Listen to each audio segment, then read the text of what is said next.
അസ്സലാമു അലൈക്കും. എല്ലാവർക്കും സുഖമാണെന്ന് വിശ്വസിക്കുന്നു.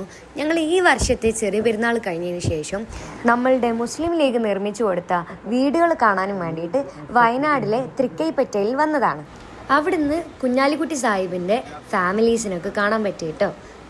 ഞങ്ങൾ രാവിലെ വീട്ടിൽ നിന്ന് ഇറങ്ങി. നന്ന രാവിലെ ഒന്നുമല്ല, പക്ഷേ എന്നാലൊരു 50-ൻ്റെയും 10-ൻ്റെയും ഇടയിൽ ഞങ്ങൾ വീട്ടിൽ നിന്ന് ഇറങ്ങി. ഞങ്ങൾ കൊണ്ടോട്ടിയിലാണ് എൻ്റെ വീട്. അപ്പോൾ അവിടുന്ന് വയനാട്ടിലോട്ട് ഇത്തിരി ദൂരമുണ്ട്, വലിയ ദൂരമൊന്നും ഇല്ലെങ്കിലും.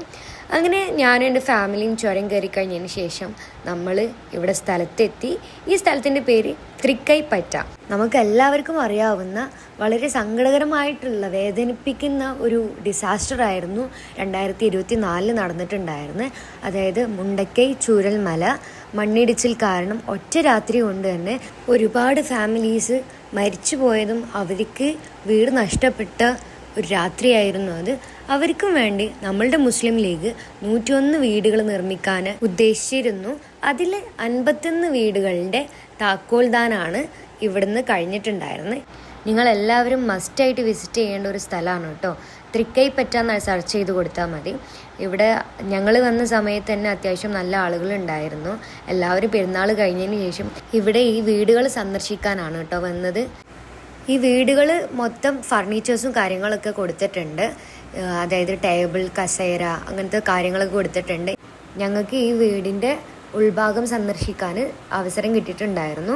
അവിടെ ഓണർ ഉണ്ടായിരുന്നു. അതായത് നമുക്ക് അവർ തുറന്നു തന്നതായിരുന്നു വാതിലൊക്കെ. എല്ലാവരും ഇങ്ങനെ കണ്ടിട്ടൊക്കെ പോകുന്നുണ്ട്. ഇതാണ് ഹാൾ എന്ന് പറയുന്നത്. അതേപോലെ ഒരു വീട്ടിൽ 3 ബെഡ്റൂം ഉണ്ട്, പിന്നെ ടോയ്ലറ്റ് ഉണ്ട്, പിന്നെ അതേപോലെ കിച്ചണും ഉണ്ട്. നല്ല സൗകര്യമുണ്ട്. പുറത്തുനിന്ന് കാണുമ്പോൾ ചെറിയൊരു വീടാണെന്നുണ്ടെങ്കിലും ഉള്ളിൽ അത്യാവശ്യം നല്ല സൗകര്യമുണ്ട്. പിന്നെ ഈ ഭാഗങ്ങളൊക്കെ പണിയെടുക്കുന്ന സ്ഥലമാണ് കേട്ടോ. പണി നടന്നുകൊണ്ടിരിക്കുകയാണ്. പിന്നെ ഇതിൻ്റെ സറൗണ്ടിങ്സ് ഒക്കെ ഭയങ്കര ബ്യൂട്ടിഫുള്ളാണ്. ഫുള്ള് വയലും മരങ്ങളും ഒക്കെ ആയിട്ട് നല്ല പ്രകൃതിദത്തമായിട്ടുള്ള ഒരു സ്ഥലമാണ്. നിങ്ങൾക്ക് ഒരു ദിവസം ഫ്രീ ആയിട്ട് കിട്ടുകയാണെന്നുണ്ടെങ്കിൽ നിങ്ങൾ എന്തായാലും ഈ ഒരു സ്ഥലം വന്നിട്ട് കാണണം. അതേപോലെ സർക്കാരും നിർമ്മിച്ചു കൊടുക്കുന്നുണ്ട്. സർക്കാരിൻ്റെ വേറൊരു സ്ഥലത്താണുള്ളത്. അവരും പണി നടന്നുകൊണ്ടിരിക്കുകയാണ്.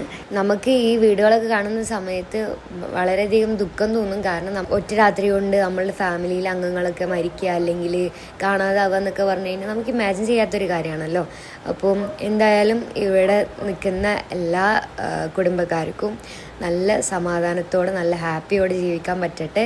ഇതിൻ്റെ പിന്നണിയിൽ പ്രവർത്തിച്ച എല്ലാവർക്കും ഇനിയും ഒരുപാട് നല്ല നല്ല കാര്യങ്ങൾ ചെയ്യാൻ പറ്റട്ടെ എന്ന് ആശംസിക്കുന്നു.